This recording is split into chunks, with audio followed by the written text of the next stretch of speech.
know if I set the record, but sometimes I feel like I have for trips to and from Omaha and Kansas City.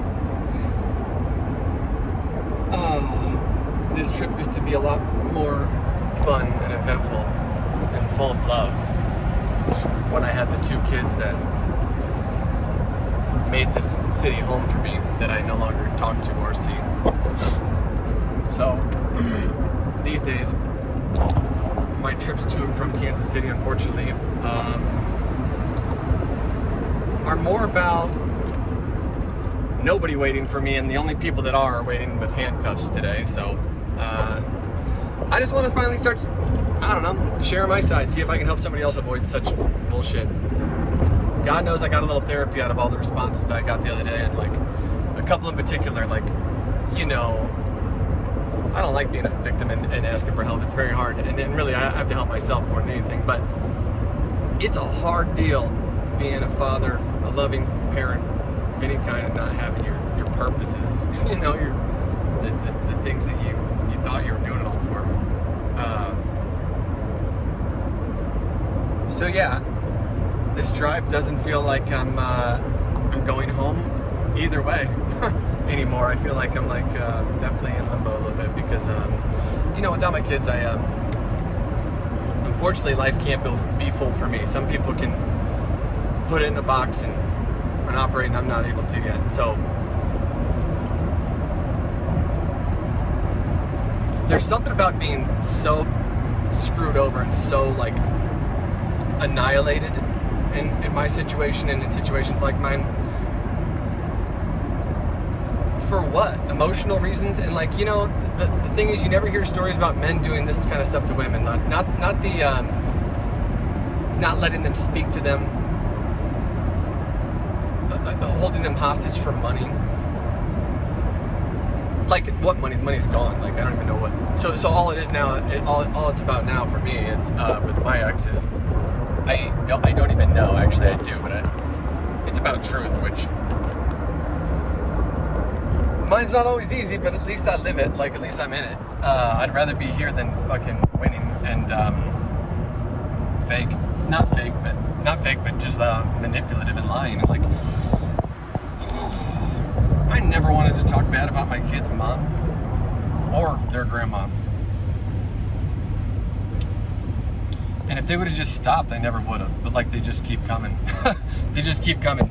So, you know, I'll just share this one last story, because the day it all changed for me, and where I know generational abuse is real, is not only was I a good person to my ex-wife and her mom, and I guess her lame-ass, lying-ass boyfriend now, they all have protection orders against me because I came over to the house when my kids stopped showing up for soccer games, and I started hearing audio recordings of them telling the kids they were going to miss soccer games and that this was a rite of passage. And wait till they see the look on their dad's face, because I was coaching. It's like, it's pathetic in such a way that I'm done being quiet about it, because it's just been too much inside of me. So like, anything that I've had in my life, I've worked for, and I've lost a lot of it because somebody wants to take it from me. And I'll give you more examples. I was coaching soccer teams, so she would file a motion to tell me I couldn't coach anymore. They would say, why? Well, he talks down to us, he does it. And then I thought this dude was coming along to be a part of the solution, Brian. And he jumps right in and has now replaced me as their dad. And here's why. I went over there to see where my kids were for another soccer game after how many they missed. Last one of the year. Last one ever, apparently, because Brian's in charge now. And he answers the door. Hey, Brian, where are the girls? I've been trying to get a hold of them. Oh, because they don't call or text anymore. Not in 500 days have I spoken to my kids by phone. It's awful. It's abusive. It's terrible. And the same goes for their brother. That's why they're missing one. Oh, I can't even get into it, but I'm just happy to, like, bring some truth to it, because my kids, like, they were all I had, and I lost mine. Twice. and I take responsibility for some of it, but I just like, that's the worst punishment any parent could ever wish, or could ever like fear. It's like, what do you ask anybody? Any parent, what's their biggest fear? They don't want to die before their kids do. When you lose the childhood of your own child, and you do every day, and then you get taunted about it, and then you drive down to these hearings like I am today, and you get blown over and bullied to and from. The last hearing I was at, which I've been to 65 now, she's won 64 of them. The only one she didn't lose was when she modified and agreed because she was convicted of child abuse. And she didn't even know I knew about it, so like I was able to use the leverage in one moment, because she modified right back. And here we go again. But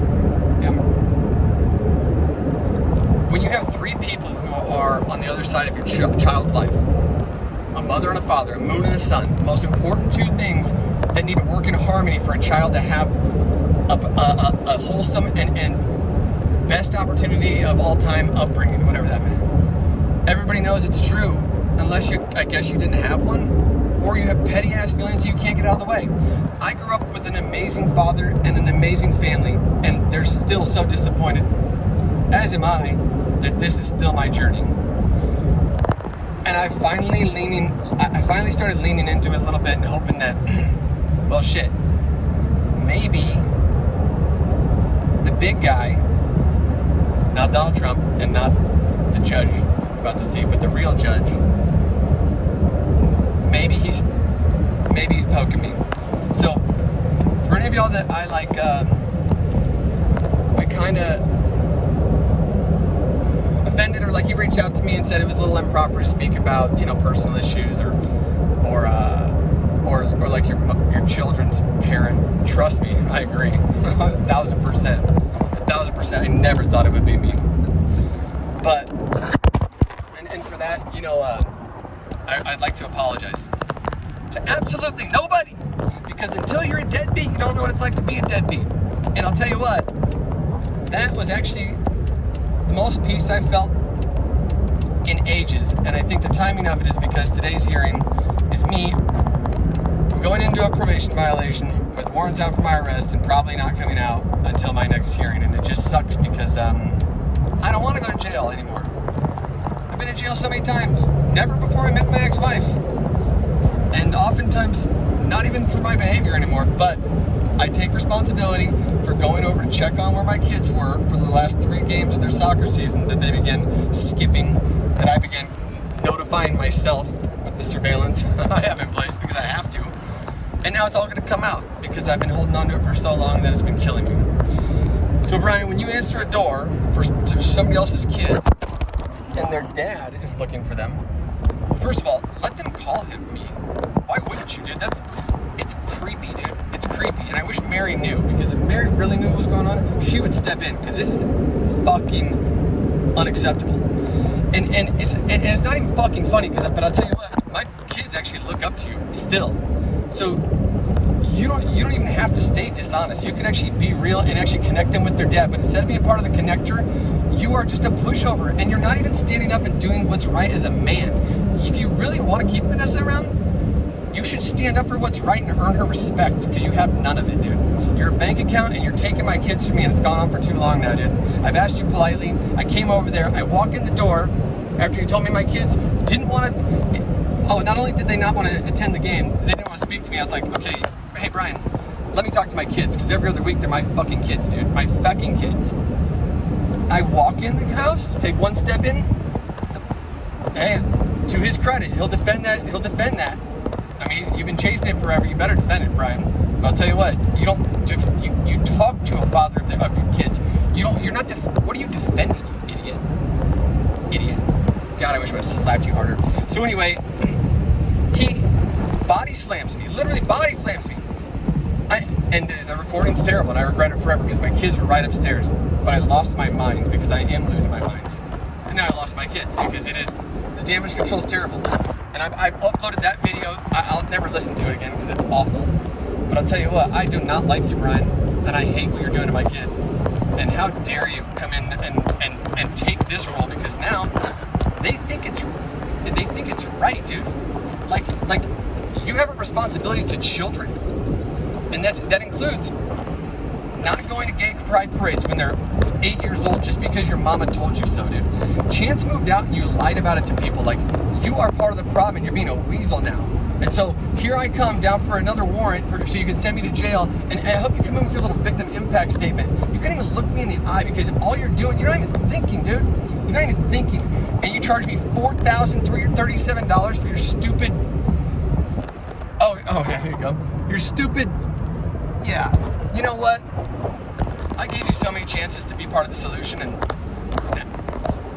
now you're just gonna be on call out duty, because I'll tell you what, you don't go lying. I don't care how in love you are. You're being told what to do and you're actually following through on a level that most men could never do. She knows that, and that's why that's why she does it. Now here's the thing.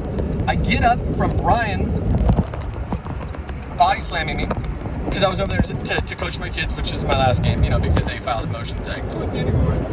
Well, body slam Brian, the bodyguard, protecting his roost. What do I get up to? Oh, grandma crazy ass Lori, who is my last story that I have to tell today, because I don't know if I'll ever get the chance to. They may bury me forever on these protection orders, dude. I had protection orders in place against me from 2017 to 2021 straight, while I got badgered the entire time by Bully. And anytime she would get mad at me or too drunk, that's when I would violate, and they'd bring me down for these again. And now I was off probation violations for what, a year, because she got convicted of child abuse, abusing their oldest son. Thank God we showed up, or it would have gone unnoticed too. And thank God he had the courage to speak up and finally do the one thing that the adults in her life won't do, which is do what's right for the kids you love, dude. And if you think that I'm not a good dad that should be in my kids' lives, so be it. But I've never heard any of you say it to my face. And until I got body slammed by Brian, I didn't even know he felt the same way. But I'll tell you what, it's weasel season, and we're starting a weasel hunt, Brian. So you either come around, or you better tell those girls that I'm gonna walk through every warrant I have to go through right now.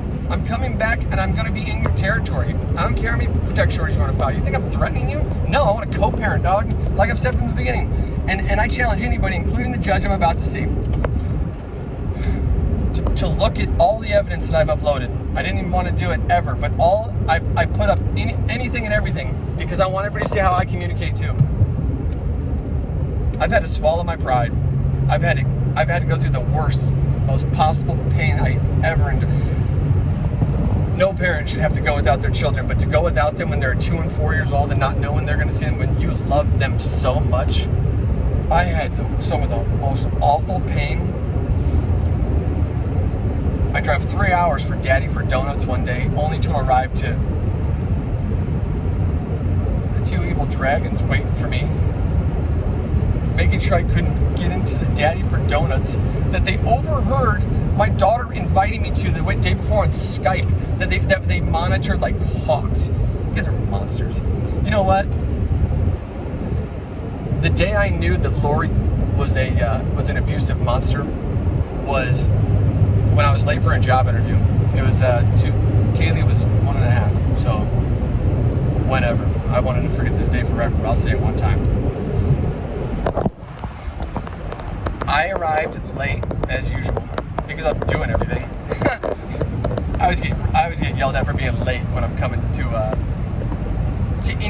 Kansas City. I drive 3 hours and she drives 30 minutes, and you should see some of the biggest explosions she has on me due to my punctuality. Well, guess what? You made my life impossible, dude. Like I'm trying to dig out, and every time I break my freaking mirror, I have to go to jail for it. It's like, this is ridiculous. Anyway, I was late, and Kaylee had just pooped her diaper. And I could tell. And I was like, oh my God, Lori, like, I'm late. And looking back, I guessed. I thought she'd be excited to see Kaylee, frankly. But she did the opposite. I had to drive downtown to interview with, what are they called? I don't even know. They're the insurance. Spring Venture Group. It was a long interview. It was a group interview. It was in the afternoon on like a Tuesday, and I got back it's right before the kids were getting home. So it was like my interview was at 2. I left Kaylee with Laura like at 1:30, and I came back and I heard the most what is it called? Blood curdling screams you'll ever hear in your life. As a parent, it's like it arrests you. It's like, and I've heard them since, unfortunately, or something similar. Back when they were able to, I ran into the place. I said, "What? Who's hurt? Who's hurt?" And I see Lori sitting there. I'm like casually, like she's got her legs crossed, and she's just looking at me. I'm like, "Wait a minute, why is there's a horrific scene right here, and what's it?" And then I realized what had happened. She left Kaylee for 2.5 hours in her own shit to punish me, her dad, who she hates so much, for saving her daughter and reuniting the relationship. Kaylee was,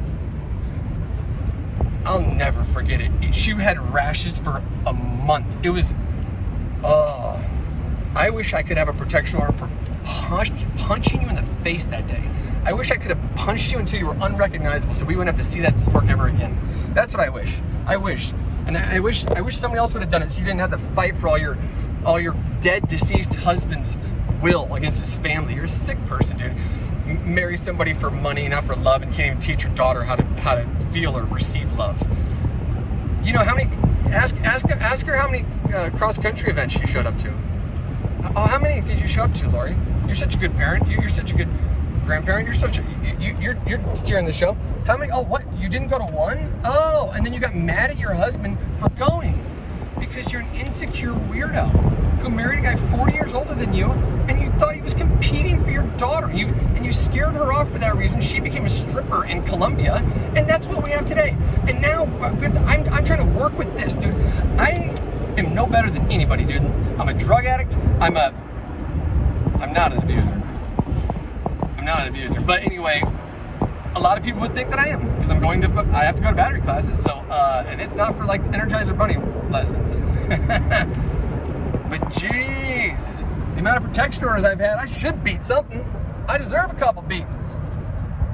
There's nothing funny about this, but I'm telling you right now, it happens to men all over the place because I've been around them. I've sat in the jail cells with them. I've seen, oh my God, and you know what? The only men it can happen to are the ones that actually care. The ones who actually want to stick around, who are trying to fight for their kids.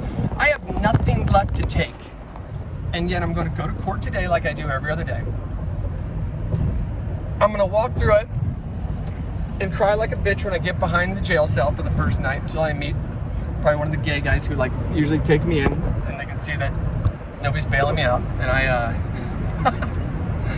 I'm just kidding. Why'd I say that? Anyway, I don't mind gay people. I do mind kids transitioning to be another gender at a young age, especially when it's by a proven psychotic person. Like, Vanessa needs help. Can somebody step in? Danielle, we'd like your help. God believes in you. You need to help Vanessa. Lori, you're no good. Stay in the basement. Vanessa, I did nothing but try to help you. We met. I was on a blind date. To my surprise, hottest girl to date in my life that ever hit on me. And that's what you did. I never saw you again for about a year because the flood and Deluxe closed.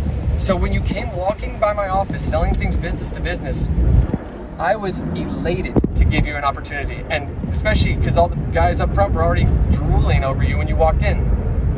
But you could have been more than that. You could have been more than that, and my daughters have to be.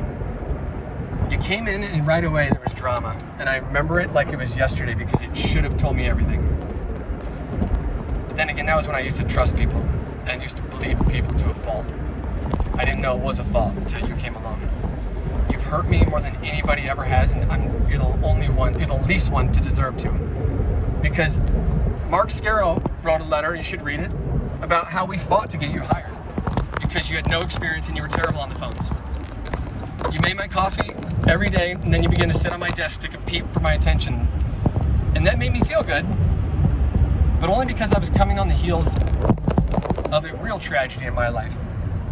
The biggest car accident I'd ever been in before the one that you brought into mine. And why? For these two beautiful little girls who I love so much. And yeah, that is why.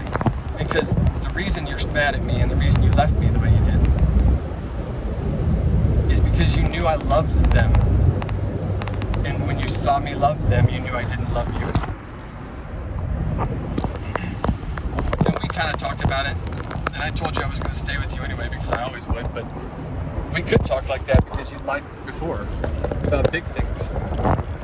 Now, I wouldn't find out until 2 years to the date on Kaylee's birthday that you were still married to Mark. You snuck him in the hospital to sign the affidavits that you'll see in the evidence on Emma's birthday while I was at home with a social worker.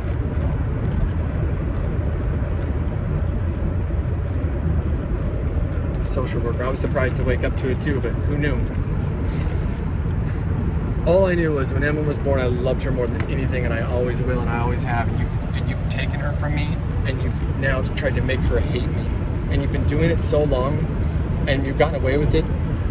And because the legal system has approved it, and because the supervised visitations act as if it's okay, Emma, a smart girl, but with 99% of her time spent with a monster, she started to believe it. And now my daughter probably doesn't want to see me.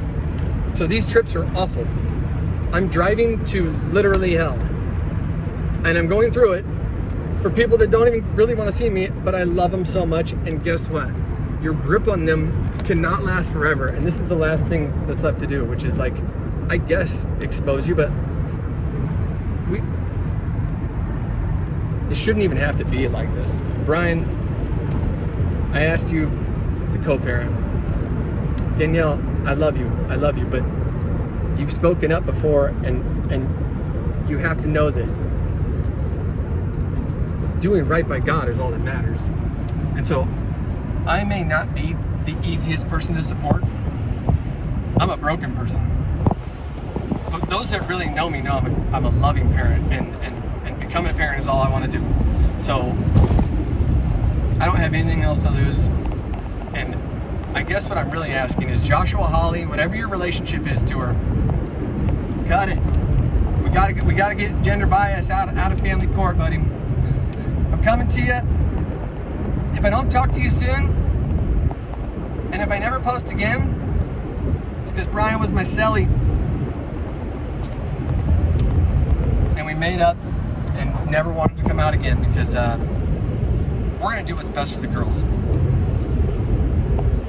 They're mine too, dude. It's weird that you don't think that.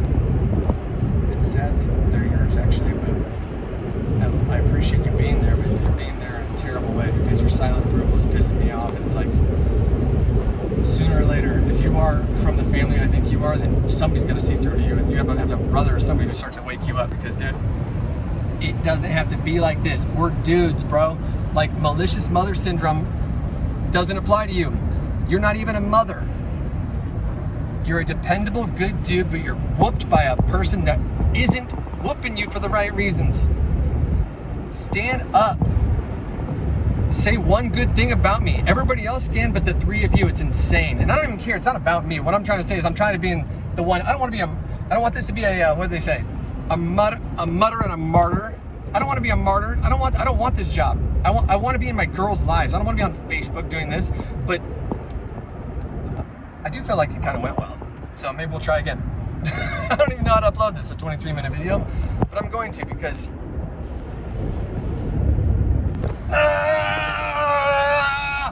somebody got to do it.